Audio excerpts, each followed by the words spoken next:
வணக்கம் எல்லாருக்கும். இன்னைக்கு இரவு உணவு வந்து அப்பம். ஸோ வெள்ளை அரிசி மாலை தான் செஞ்சேன் நான். இதை வந்து ஒரு 8 ஹவர்ஸுக்கு நல்லா புளிக்க விட்டு தான் இப்போ வந்து அப்பம் சுட போகிறேன்.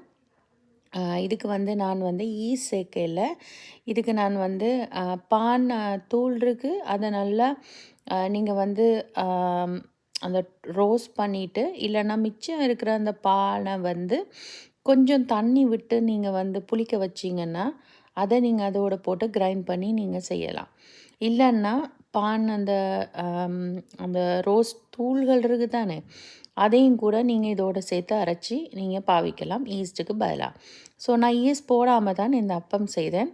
இந்த மெத்தடில் நீங்கள் செய்யலாம். இதில் நீங்கள் அப்ப சோடா 1/2 டீஸ்பூன், அதை அப்ப சோடா வந்து நல்லா இன்னும் கொஞ்சம் நல்லா பொங்கும், சீனி, உப்பு, அதுக்கு பிறகு பான் தூள், சரியா? அந்த இதுகளை தான் நான் சேர்த்துருக்கிறேன். ரொம்ப ஹெல்த்தி, ரைட்? ஈஸ்ட் போடும்போது ஈஸ்ட் வந்து ஒரு சிலவங்களுக்கு வயிற்று அந்த புளிச்ச தன்மை அது எல்லாமே இருக்குது. ஸோ அது இல்லாமலே நீங்கள் இந்த மாதிரி மேக் பண்ணலாம். அதுக்கு சம்பலோட உண்மையிலே வேறு லெவல். ஸோ இது வந்து உண்மையிலே எனக்கு அந்த ஸ்ரீலங்கா ஞாபகம் தான் வருது.